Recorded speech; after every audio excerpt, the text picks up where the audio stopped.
A lack of information around addiction and mental health issues has led to a lot of confusion. Heroes in Recovery is here to set the record straight and break the stigma through the power of storytelling and by celebrating the heroic efforts of those who walk this road of recovery every day. Our movement is built on the personal journeys of survivors, shining a spotlight on the disease of addiction and creating a global community of support. Go to heroesinrecovery.com to share your story, read hundreds of others, or join us for a 6K race. Together, we can break the stigma. Yo, what's up? This is Jacoby from Papa Roach. This is Ryan Lee. This is Wes. This is Bob Forrest. This is Rich Roll, and you're listening to Sober Guy Radio. Yo, what's up? Thank you for tuning in today. Thanks to Humans for bringing us in. And thanks to you for supporting the show. I'm Shane Raymer, and you're listening to that Sober Guy podcast on the special Veterans Day edition. And today's guest is Nick Kratzer. Nick is a former U.S. Marine, and he was injured during a training exercise which led to several knee surgeries and a prescription for opiates. And that spiraled into years of addiction. Nick is now coming up on 4 years sober, and he now works on the Footprints to Recovery outreach team and oversees individuals who work in his local community to help improve access to addiction treatment and help bring awareness. We're going to get to Nick in just a minute, but first, a huge shout out to all of our veterans out there. Thank you. We love you. We support you. And for the ones that are struggling with addiction, we're here for you to reach out to. So please feel free to do that anytime. There's plenty of resources out there. And we're starting today with That Sober Guy and Footprints to Recovery. So you can always do that there. And we'll leave links in the show notes and at the end of the episode for you too. And for anyone out there that is also. Be sure to check us out at thatsoberguy.com for past episodes, for resources. You can also connect with us on Instagram at RealThatSoberGuy and on Twitter at Shane Raymer. Couple of announcements, and then we're going to jump in with Nick here in just a second. We have 2 live shows coming up December 6th at Journey Coffee in Vacaville, California, with a couple of special guests to be announced. And then we also have another show January 20th at the Hollywood Improv with special guest Darren Prince, and Brandon Novak. And that's January 20th. And a big shout out to the homie Mark Saratella for help putting this show together. For tickets and more information, you can go to thatsoberguy.com/live shows. You can also go straight to the Improv website. That's improv.com/Hollywood. And you can get tickets for that show on January 20th there. Real quick, if you need help, you can call Foundations Recovery Network, another valid resource. And big thanks to them for sponsoring That Sober Guy. You can call them at 877-714-1318. They have nationwide residential and outpatient facilities. And then last, we're about to drop this course, How to Navigate the First 90 Days of Sobriety. And that course is a digital podcast video course. We got a bunch of good homies and professionals in the treatment industry and community. It's a digital course, so there's tons of content on there. We have some great resources on there, lots of interviews, different ways people stayed sober, how they got sober, and all kinds of tips and a little bit of fun on there too. So you can go to thatsoberguy.com and click on courses. That launches on November 23rd. And I just wanted to say, Jess and I were talking about how we can contribute, how we can involve this course in some ways. And I wanted to announce today too that I'm going to be giving away the course for free to all veterans for lifetime. So as long as this course is available, which is hopefully forever, any veteran who's struggling with addiction or who wants to check out the course, you can feel free to hit us up and let us know, and we'll get you a code that you can download that course for free. So stay tuned to reach out for that if you're interested in that. All right, announcements are done. Nick Kratzer, what's up, man? How are you?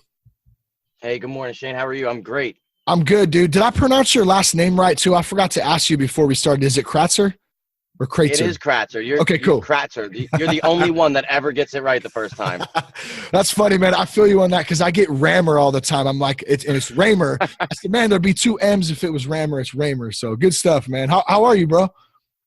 I'm good, man. Up early. It's a bit cold here in Jersey. It's 35 degrees right now, but blessed to be alive, man, for real.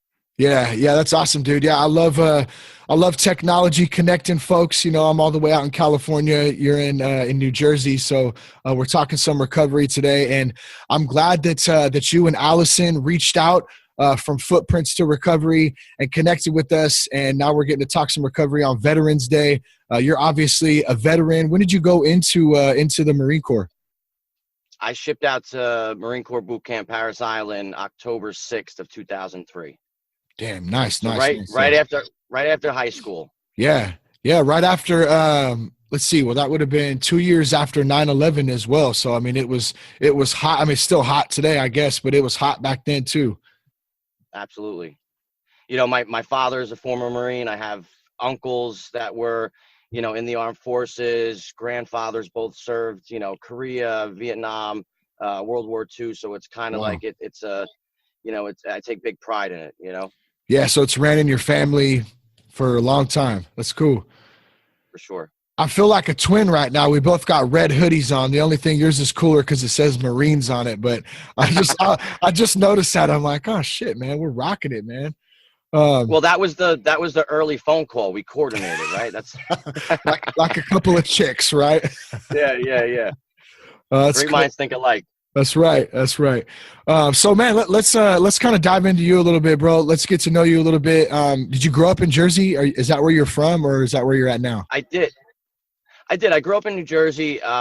We moved around a lot when I was a kid. Parents just tried to make the best for me and my younger brother and sister. So I've lived in South Carolina. I've lived all throughout parts of New Jersey, and this is home to me. Yeah, that's cool, man. And when growing up, like, well, what was that like for you in like how was your childhood? How was your, just briefly, you don't have to jump, feel free to if you'd like to, but what was that like? Did you have a good childhood? Was it rough? What was that? What did that look like? From like an inside the home perspective, it was great. Both of my parents worked, they always provided, everything was quote unquote normal and good, but there was always something in me, moving around a lot, being the new kid, all those feelings of not fitting in, being left out. I'm different. So I didn't necessarily want to start, experimenting, but I kind of felt like it was the end that I was looking for. Yeah. Drinking and smoking pot. It was the norm. Yeah. And now the norm is, hey, let's steal our parents prescriptions, whatever they are, and have a pill party. Yeah. And it's just crazy how it's transformed into this massive epidemic where drinking and a little pot back in the day is now hardcore heroin and fentanyl. And it's just, it's sad, man. It's so sad that we're losing so many people every day. Did you see that that they just approved that new drug that's even like 100 times more powerful than fentanyl? I can't remember the name of it. I don't know if you know what it's called. I was listening to a show last night that was talking about it, and I'm like, man, dude. And I think it's like a tab. You put it under your tongue, and it dissolves. And I'm thinking to myself, like, heroin, fentanyl, like you're getting strong, like 100 times stronger than that. Like how much of that like would just kill you? Like probably just a tiny, tiny, tiny bit. That shit is so scary. And I think it's scary that, it's only supposed to be prescribed by doctors, I think, as it comes out. I don't think it's been released just yet. But eventually, just like anything, it somehow, it seems like it always finds its way out onto the street. And like, if that happens, what the hell happens then, For sure. Like it's, I kind of feel like we have enough strong medication if you really need it. Yeah. Between the morphine and the fentanyl and everything that modern technology has allowed us to create, why go a step above and create something even stronger? I mean, the doctors, I used to blame everybody else, whether it was my parents, the teacher, this one, my dog. It was never my fault, but But in reality, it was all me. But the doctors didn't help. I don't think that they were educated enough. I don't think a lot of them really didn't care. I could remember going to doctors and getting, all these prescriptions, like enough to tranquilize, I don't know, like a large horse. And here he is just writing scripts. See you next month. Yeah. Leave the money on the table with my receptionist, and we're all good. Yeah. So I don't see it getting any better, especially with this new, stronger opiate. Yeah, dude. Did you always want to be a Marine, or did you always want to be in the military? Was that something that you knew as a kid? Like, I got my son's 4, and he wants to be a police officer, so he's running around. I want to be a policeman, Is that something like, that you as a child had kind of dreamed about or knew that you wanted to do?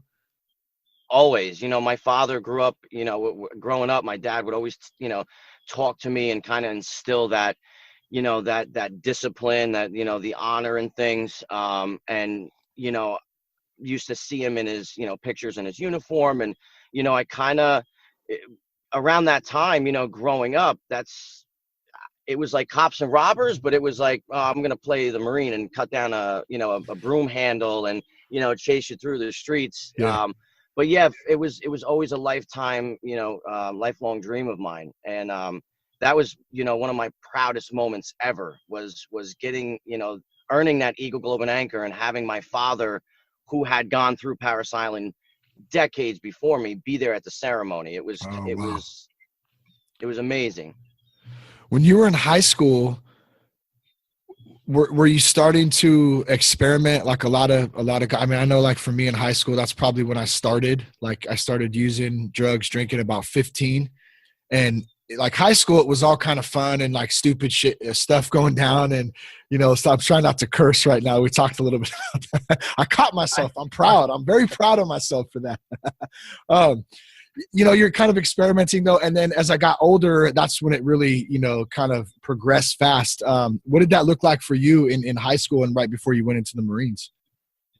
Kind of similar. I mean, the drinking was always the biggest thing. For years. I mean, I did smoke pot. I kind of didn't like it because it made me, I guess I just have bad reactions to it. I don't like the feeling per se, but drinking, experimented with some cocaine. But really those last 2 years of high school, I got into the delayed entry program. So I didn't want anything to jeopardize me shipping out once I graduated. So it was mostly drinking. And then, that was a big problem in itself, blackouts. And, I was always the person. I went from being the fun time friend, like, hey, let's invite Nick out, to don't tell that dude where we're going because there's going to be a problem. There's going to be a fight. Someone's going to look at him wrong, and it was that chip. It was that ego. It was that need to feel important. So you're a bit of a hothead, to say. Yeah, Matt, they used to call me Match Tip. Match Tip. That's Match Tip. Like 0 to 1,000. And that's not who I am. I'm a very, I've in this recovery process, I've realized that I could be who I am. Like, I don't need to put on, any false bravado or make it seem like I'm this tough guy. Like, I'm not. I don't want to, do harm to others. I don't like getting angry. I'm that type of guy that, that'll give you the shirt off his back. And like, I thought that was always a sign of weakness. Like, it was weak to cry. It was weak to, speak up and say how something's making you feel. But in recovery, that's probably the most important thing, is to, the self-awareness, and then allowing other people to really get to know you and get vulnerable with them. Yeah, bro. I think that's so huge, man. I'm so glad you touched on that about number one, not knowing myself, you not knowing yourself. Like, I really didn't know who I was until I was 32 and when I got sober. And I'm still learning every single day. It's an ongoing process. Like, that I don't think that'll stop, but once I started to defrost a little bit and start understanding things, like, yeah, man, I'm like, wait a minute, I don't have to get angry about stuff. I mean, I still get angry, but I don't have to be tough anymore. You know what I'm saying? I can admit I'm wrong. Like I can admit that I don't know everything. Like the freedom in that, bro, is absolutely huge, man. And I think it's a great point. When you go into the Marines, where'd you go after that? Where'd you get shipped out to? So I was, so everybody East Coast, east of the Mississippi goes through Parris Island boot camp. From then you go through your MOS, advanced infantry training. I was actually stationed in Camp Lejeune,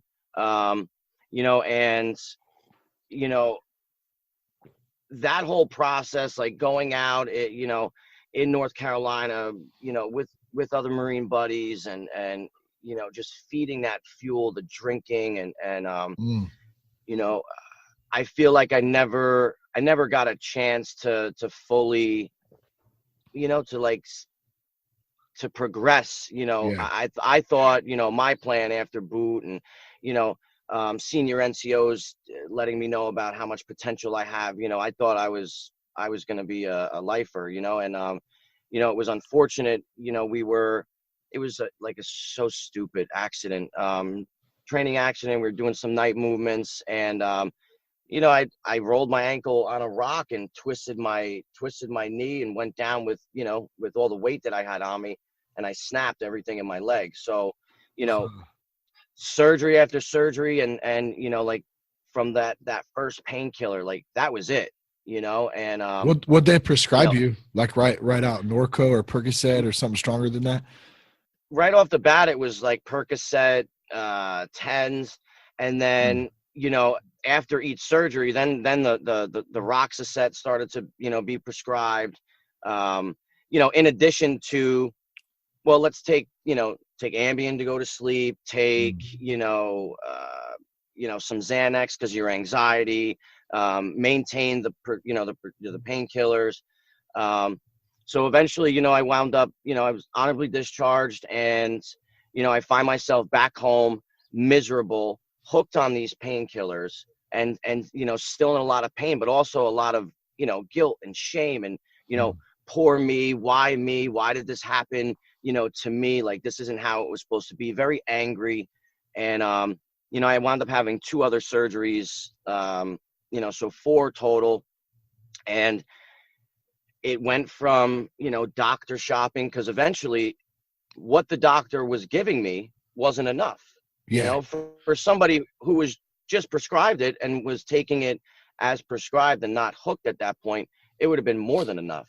But at that point, it was already so progressive in my life. So, doctor shopping, and, I wound up coming into some money, and, I literally went through, I'd say about 10 grand in 2 weeks time, just getting stuff off the street. And here in my mind, I'm like, I'm set forever. $10,000. That's a lot of, I could buy a lot of pills, and I don't have to worry about, stealing siding or, stealing from my family and helping them look for it. And, all these things that are associated with addiction that people on the outside think, wow, look at that scumbag. Look at that terrible person. How could somebody do that?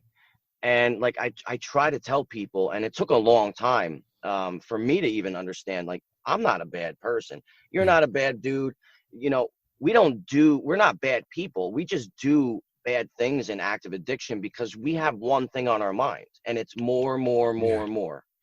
Yeah, dude, that's a tough spot to be in, I would think too. And I have a couple homies in that spot where they have disabilities or pain, or I had one of my best friends was in a very serious car accident that almost took his life. And, he's on pain meds, and like you said, it continues to escalate, because eventually the meds wear off. So where is there a middle ground in that? How does somebody out there deal with something like that that actually has pain, but at the same time, you don't want to get hooked on these pain meds, because we see every day, where it leads to, just like you said, misery.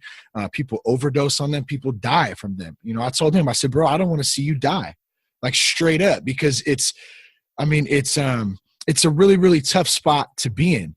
Now, are you seeing that a lot? And, you know, when you look back on it, like, what's your advice or what's your thoughts on kind of that part about it now?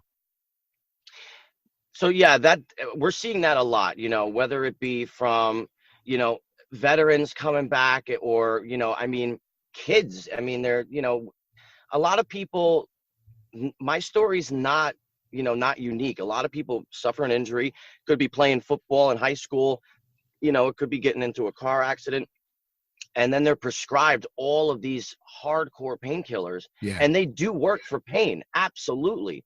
But I found for myself, the more painkillers I took, the more I was able to do things Yeah. on my leg, resulting in injuring it even more, you know, not allowing the healing process to, you know, to take its course. And then after a while, you know, that flip switches, or the switch flips. Sorry, I'm a little dyslexic Oh, right you're now. good. You know, and it went from, okay, well, it's working for the pain, but I also feel really good, and I want to hold on to this feeling, you know. And then the withdrawal set in, and that's, I wouldn't wish that on my worst enemy, you know. It's interesting that you spoke on that. A friend of mine, you know, wound up falling outside, landing on her shoulder, got frozen shoulder, operation, all this stuff, and the doctor was giving her painkillers, and she was on them for about 6 months. And then, you know, she went through the healing process. She was totally fine. I never told her, you know, about withdrawal or my addiction. When she came off of them, I saw her the second day, and I'm like, wow, you don't look so good. She's like, yeah, I think I have a like the flu. Maybe I'm coming down with something. I'm like, oh. Later I find out she had stopped taking the pills, but she didn't know about withdrawal. So for her, for somebody who's not aware of it, you know, they're just very sick. They can't associate it with, wow, if I get more of this in me, I'll feel way better. Yeah. Yeah. And it's, you know, it's like, what about other alternative? I feel like it's always, you know, push the pills. Well, you know, and maybe in certain instances for periods of time, people need those. Like, I totally get that from a responsible standpoint. But what about the other side? I feel like we don't hear about enough too, is how about a healthy diet, exercise, you know, communication, like support, like those types of things together, just general, like the human body is so resilient. Like it will catch, like from eating healthy and getting just standard exercise, like things can, you know, really, really change in a short period of time with that. And I feel like kind of coupled together with medicines and stuff, that might be a little bit better of an approach. And here you go, take these pills and everything's going to be fine. It's like, well, yeah. Then a year later, you know, someone's strung out, they're broke, they're, you know, suicidal, like whatever. I mean, it's a serious thing, man. I mean, what's your diet regimen, like all that kind of stuff look like? You look like you stay in shape pretty well. I mean, I you know, I do go to the gym. I am very active. My diet is terrible. I'm not going to announce that. I mean, last night I stopped by McDonald's and had a Big Mac and, you know, chicken nuggets. But, you know, I do try, you know, like I'm on the road a lot. So like my vehicle is the office, you know, whether it's going to, you know, different detoxes or hospitals, to going and meeting with families, sitting down, doing interventions, you know, it really doesn't stop for me. So, you know, unless I'm really disciplined, you know, I do try to incorporate it, but I definitely, that's one area that I fall short. But you're aware of it though. And I think that's a huge thing too. Just even awareness, because you're trying, like, we're never going to be perfect at it. And I got to admit, my diet lately has not been good either, but it's funny how we know things, but we just don't do them, you know, sometimes. Well, it's, you know, my buddy's like, it's so much better and cheaper if you just meal prep. I'm like, but I don't want to meal prep on a Sunday, you know.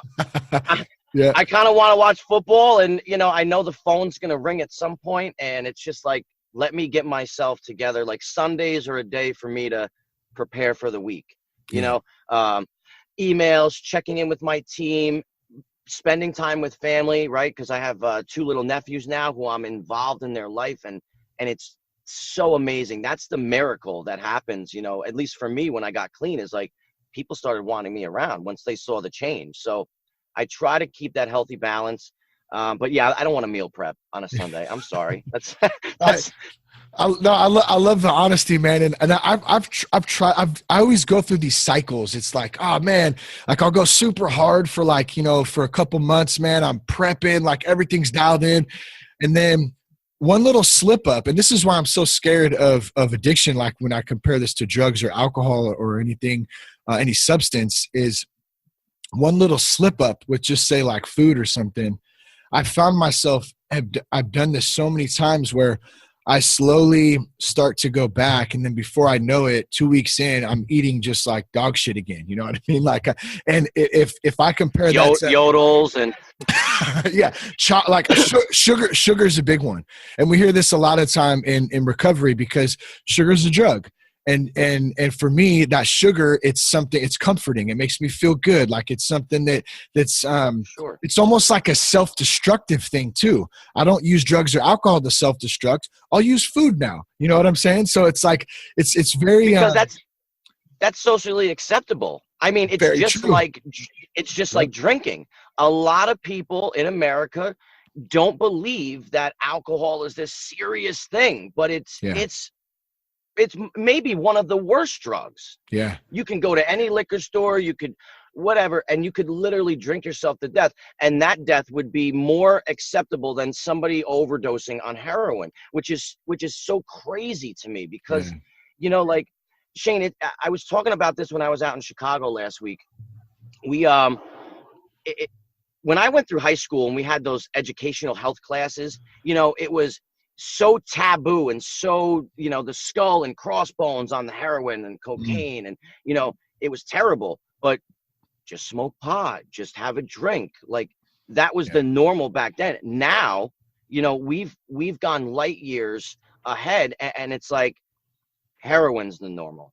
So not like maybe this new drug that they just approved will be the skull and crossbones and eventually that'll be the norm. And it's scary to me because like I know, like I'm so afraid to use drugs again. Like, I tell my sponsees, I tell my sponsor all the time, like that's one thing, like, I know it's always about the drugs, but it's not for me today because I haven't reintroduced them back into my life. So like now it's all about my behaviors and, my attitude, my thinking. So, it's just very important. Like this helps me. This is the meeting right now. Like I'm all for it.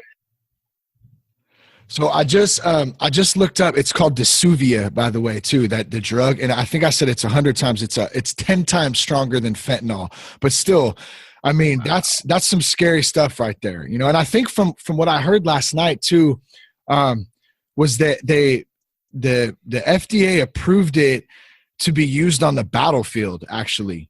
Because it's so strong. But like I was saying earlier, like how long before that ends up infiltrating, the black market and then you start seeing all that kind of stuff. So I think it's about awareness. Just like you said, this is a meeting right here. This is a conversation we're having. This is why you and I do the work that we do, is to play our little tiny part and share our experience, our strength, our hope, and get the word out there that like, hey, homie, there's help out there for you. Like it's not weak to ask for help. What did that look like for you when you finally like hit? Well, maybe share the tail end of leading up to right before you got, you ended up getting some help. Cause I know we've jumped around a little bit, but I want to hear a little bit more about your story. Absolutely. So, it's like when I share, I'm all over the place. No, it's me too, bro. That's good. I mean, we're just having a convo, so it's all good, bro. You're doing great. Cool. So the tail end, the last few months, it was a nightmare. Crashed 2 vehicles, attempted suicide. And that's how I know that, like I'm a very spiritual guy now, like higher power. Like I know that there was something looking out for me because otherwise I wouldn't be here. But so attempted suicide, crashed vehicles. I got caught stealing again from, family and ruined relationships. And that last day, right. So like it was my father's birthday and I wasn't on good terms with any of my family. but they were having, everyone over the house. So I went over and, I was kicking real bad. So I didn't have anything. The only thing I had was a bunch of muscle relaxers from like a previous, I lied to the doctor and got them for whatever. And, I think it was a pint of whiskey. And I'm like, perfect. At least it'll subside. I won't be sweating and, having to, throw up. Like I could probably get through this. I didn't have a gift for him. My gift was, hey, I'm here, So I wound up taking, I don't know, 8 like somas and I chased it with the whiskey. And that's a bad combination. Now I know, because within a matter of minutes, the last thing I remember was just everything going like kind of dark and I felt like jello. And then that was it. I fell out and, it was right in front of my father.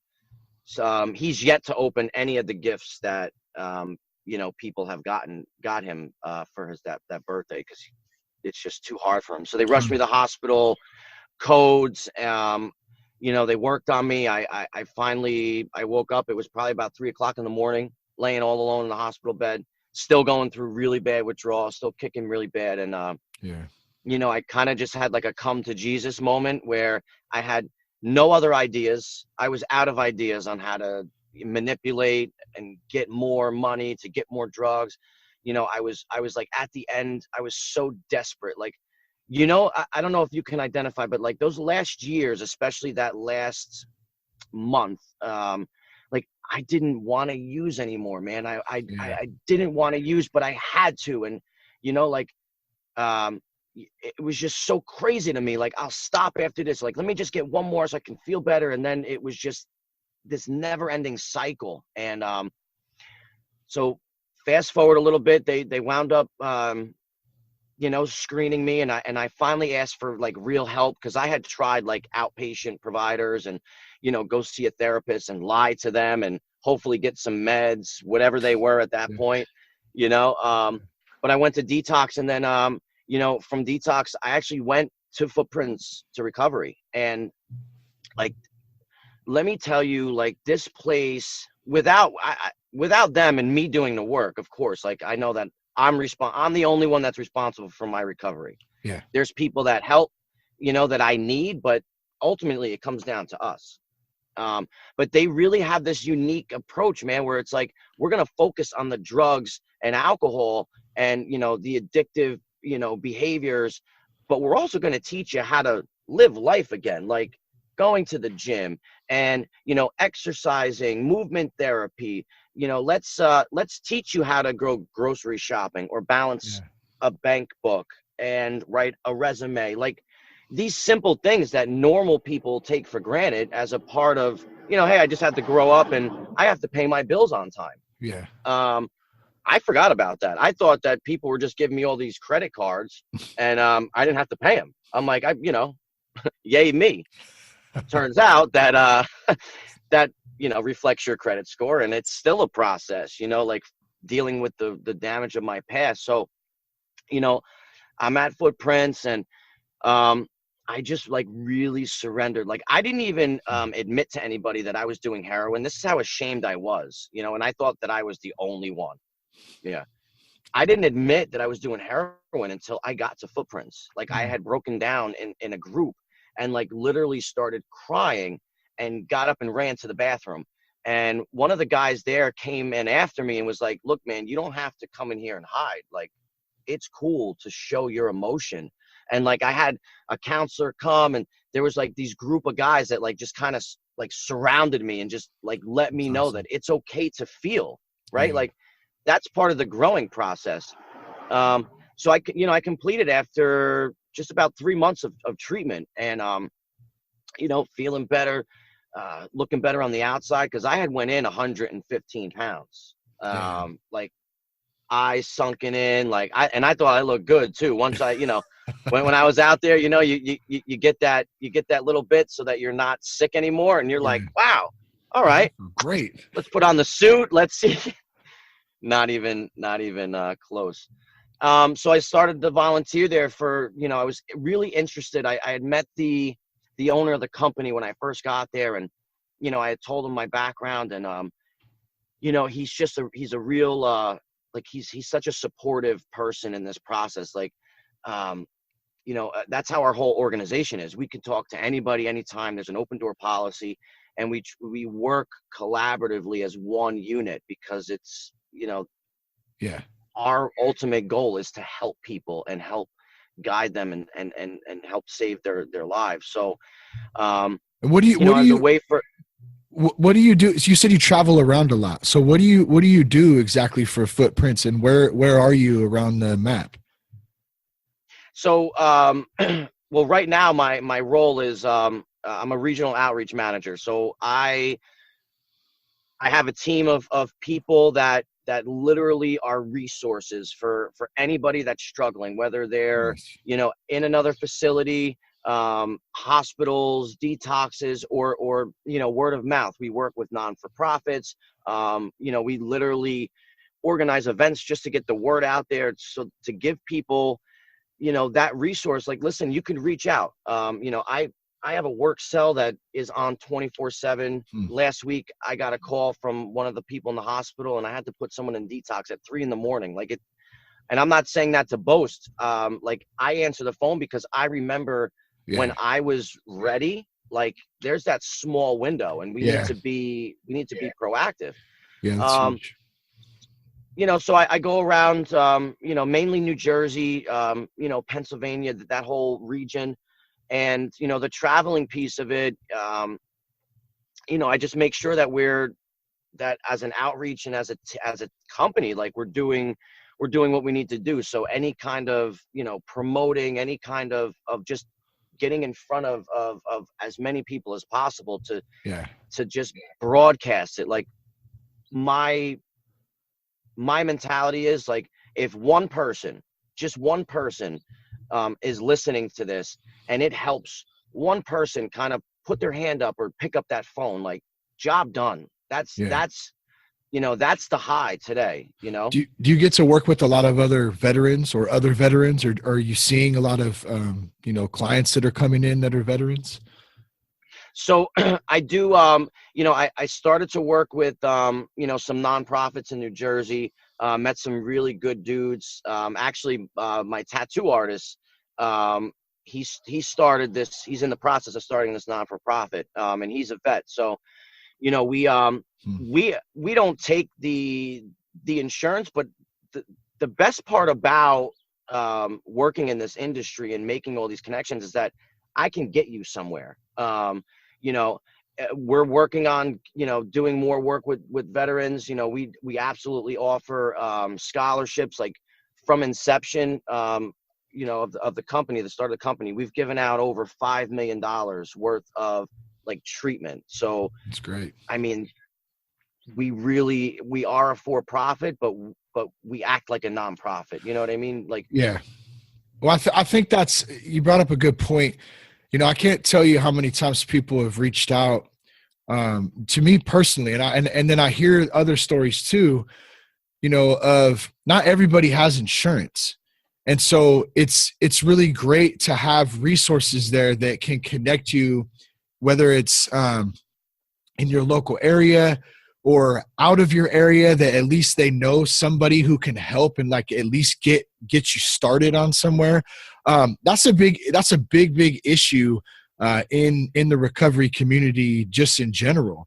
You know, what do I do if I don't have insurance? And I don't have all the answers. I wish I did. It's a really tough one, but there are resources out there. And I think the biggest thing is you have to be willing. And if you're willing, yes, there is somewhere for you, someone to help you. There is something that somebody can do. But if you're not willing, it doesn't work, like, straight up. I think that's the biggest thing. Don't you agree? I do. And you know, like, that actually touches on, you know, what's wrong with us as a whole, like that instant gratification. You know, I still fall victim to it sometimes. You know, I see that nice shiny thing, I want to buy it, bam, put it on the credit card, and then I get the statement, and I'm like, maybe, you know. But if you don't have insurance, it is more difficult, but it's not impossible. Yeah. Without having insurance, you're kind of left to the mercy of the state funding, the county funding, and that's on the back end. That's a lot of phone calls and contacts that we make. But ultimately, you have to follow up, so it's not just us calling and saying, hey, I'm going to send the person your way. It's, hey, this person's going to call, like, please, if there's a bed available, and a lot of times, you get hit with a 2-week waiting list. And what does somebody do in that time? Well, you need to call morning, afternoon, and evening. And if you're willing to do that, there's hope, right? If we have hope, there's a chance that you can get in sooner, but you have to do the footwork. Yeah. And that's, you brought up the 2-week thing. It's kind of crazy because I had a friend, it's probably been almost 2 years now. And she ended up going back out, but we ran into the same thing. We were working with county programs and the city, trying to get her a bed somewhere. And, in that little period, they kept telling her 2 weeks, we got a 2-week, wait here. We got a 2-week wait there. And I think she was diligent at first, in making the calls, but between trying to stay well, not even trying to get high, just trying to stay well, trying to stay awake so she wouldn't get raped because of the houses she was having to stay in, she was in a really, really bad spot, and we were trying to do everything we could to help. I think she just got tired eventually, you know what I mean? And she did end up getting some help, and, I haven't seen her in a while, but she ended up going back out. And it's just a tough thing, that cycle that people fall into. And ultimately, at the end of the day, the person has to have, some responsibility and desperation. I think you said it earlier. You said you were desperate. I wanted to hit on that. The desperation that we feel like, I don't want to do this crap anymore, but I'm still doing it. I'm so desperate. I'm willing to do whatever it takes to get clean and sober. I'm going to listen. I'm going to do what I'm told. I'm going to show up, and the rest will fall into place. You know what I'm saying? I do. Like, that's what they kept drilling down in treatment, right? Like, you have to change your whole life. And I took that, like, I'm very simple. You tell me to do something, I'm going to do it. And with getting clean, it was, wow, like, maybe I need to change the wrist that I wear my watch on, to just kind of like switch that mentality, put my other shoe on first, wake up and say a prayer in the beginning, make my bed. Not that I wasn't doing that already. I mean, when I was getting high, I didn't care, but I mean, just that simple act, like these little things throughout the day, that kind of like help mold, your brain to rethink it, to restructure itself. And being desperate, like, I think that's the biggest motivating factor for people who want to get clean and get clean. It's like, I don't want to, like you were saying, I don't want to use anymore. I just don't know how, and I need help, and I'm willing to do whatever.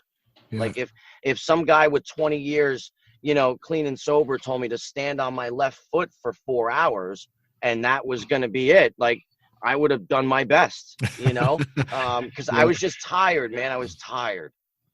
Yeah, I love that. I mean, you just reminded me of a story my sponsor told me, and I don't think he minds if I share it, but there was a guy in his home group who had been in recovery for a long time, and I guess he had a potential sponsee come to him and say, hey, would you sponsor me?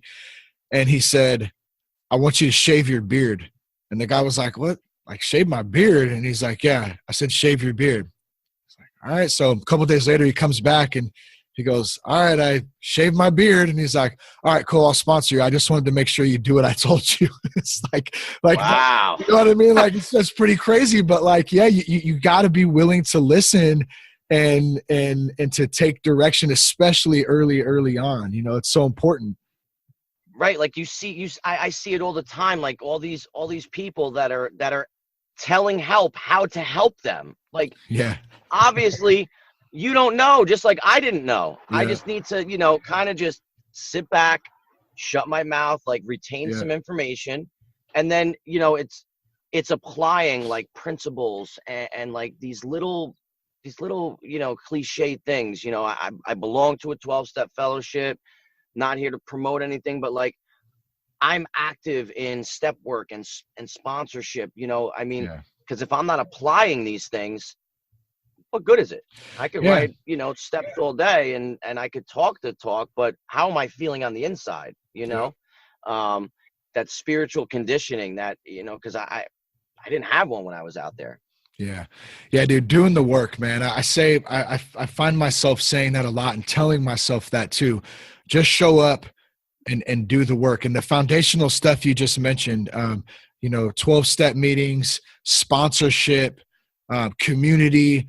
I mean, they're not the flashy, but not the flashy stuff that, well, how do I get sober? Well, it's actually like, here's what you do. There's a couple of things. And if you're doing this stuff, and you do it for a while and you commit to it, you're going to start seeing some change in your life. I can guarantee it, because I've seen it through myself and I've seen it through hundreds of other people out there who've shown up and they do the work. You mentioned one thing. I hate talking about this, but I think it's really important, being, Veterans Day. It's estimated about 20 veterans commit suicide every day. You mentioned, having some of those thoughts and going through some of that. What's your take on that, Nick? It's, it's the lie you're telling yourself. At least that's how it was for me. I was, there was so much, shame and guilt. And then, like I said, the self-pity, where I started to listen to that stupid voice in my head that I'm not worth it, that people would be better off without me. And that's a lie. Like, there's some things that, other people can't understand. If you don't go through certain situations, you may empathize with it. You may think you have an understanding, but you don't. But, I just want to let people know, like, there's nothing in this world that's worth taking your own life for, because things will get better. We were talking about it earlier, like, life is beautiful as a whole. I mean, like, it's like, I wake up, I see the trees, I have options, I could really do whatever I have to do today, or, within means, of course, but, like, there are moments in life that suck, like, there's moments, and that could be a month, a year, whatever. I mean, I lost an uncle not too long ago, as a direct result of, the disease of addiction. And, like, I'm still feeling it. But I'm feeling it and I'm talking through it. And, relationships and, jobs and all these things, or illnesses, like, these things, they're terrible. But they're moments in time. You know what I mean? Like, that's how I try to look at things. Like, I got clean and I started looking at, the sun differently. And, like, I felt like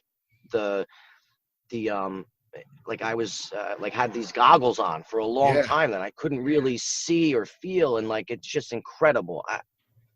I don't know if that answered your question. No, bro. I love it. Like, you said it right off the bat. You said it's beautiful. Like, life is really beautiful. And not to say that it's all, sunshine and rainbows all the time. There's definitely challenges. I have my days. I'm sure you have yours. But you mentioned this also. This too shall pass. Like, it will pass. Like, even for me, like I still get cravings, and they don't happen near as often as they used to. After 5 years, though, every once in a while I go, man, I bet you I could have a beer. You know what I mean? Like, that little thought in there. You could probably just have one. I know damn well if I have one beer, I might be able to have one or two beers, like, at that moment. But within a week, I'm going to be back to doing the same crap I was doing, and probably 10 times worse. You know what I mean? And so those moments, it's a good example of that, of saying, like, I'm having these thoughts. Let me process it. Let me be okay with having these thoughts. I know that they're not me. My mind and my spirit they're not the same, and I'm going to just sit back and take a breath, maybe say a quick prayer, maybe call my sponsor, call a homie. I'm going to talk about this. I'm going to let this pass, because in 10, 20 minutes, maybe it's an hour. It will pass. It will go. And I think that's such a great point. It is, like, it's crazy. People are like, and I feel the same way sometimes. Sometimes, that advertisement on TV of, the whiskey or the beer or whatever, it looks good in the moment. And sometimes I get caught on, like, whoa, what's going on with my spiritual condition right now? Like, why am I thinking that way? But you know what? I'm a recovering addict. I'm always going to think that way. You know what I mean? Like that's where it takes me, but I don't have to act on it today. Like I know, like you said, I know the result. It may last a day, a week, a month, a year. Like maybe I could drink successfully, for X amount of time, but I have all the evidence. Like I have people in my life that have relapsed with significant time, and like I see where it goes, and I'm not different than them. Yeah. What do you think before, and we're going to wrap this up here in just a minute, but what do you, what do you say to someone out there who's really at the end of their rope, that's desperate, that's really, like you were saying earlier, that doesn't want to live the way they're living anymore, but just doesn't know how to get out? Like, please, just pick up the phone. Everybody's got a smartphone. You can go to footprintstorecovery.com. It has, on our website, we have all our locations. We have our 800 number. It's 855-628-2899, 24/7, 365. There is a licensed clinician on the other end of that line, who will direct your call, either to myself, another member of the outreach, and we'll guide you through this process. Like, please don't give up hope. Like we're here to help. It's so important, man. Like there's so many people dying, and like that doesn't need to be like that. Yeah. I'm with you, brother. It's a sad thing, man. And, we're doing our part, you know what I'm saying? And that's the good thing is if everybody does their part and, kind of comes together, and that's the one thing I love about recovery too, is, no matter, what color you are, where you come from, what your sex is, none of that stuff it's all irrelevant. It's all irrelevant anyways, personally to me. But I think just in general, from a recovery aspect and an addictions aspect, if there's one good thing about addiction and recovery, is it brings people together, and it creates community around that. And I find it so crazy sometimes that I can connect with someone who is like, we probably have nothing in common outside of this, but it just makes it just this bond that's like so tight. It's almost unreal. And it's a really, really cool thing when people can step out and get into some sort of community and get to know themselves a little bit, man. Man, I appreciate you, bro. Thank you for the work that you're doing. Footprints to Recovery. That's footprintstorecovery.com. Dude, thank you, brother. Like, thank you so much, man. Thank you, Shane. I appreciate it, man. And we've kind of formed a bond today. Like whatever you need, man, for me, like I'm here, West Coast, East Coast, let's just figure this thing out together. I'm all about advocating and just spreading the word. Like, one last thing, I am not one of those people that, like to keep my anonymity. I feel like I need to shout it from the rooftops. I'm very open about it. And that just goes back to, what I said earlier. If somebody hears it, throughout my daily adventures, throughout this conversation, like if it helps one person, because that's what it's all about, man. Yeah, man, I love it. Well, thank you again, Nick, for coming on. You can check us out at thatsoberguy.com. Connect with us on Instagram at real.soberguy and at Shane Raymer on Twitter. Peace, love, and respect. Keep your blood clean.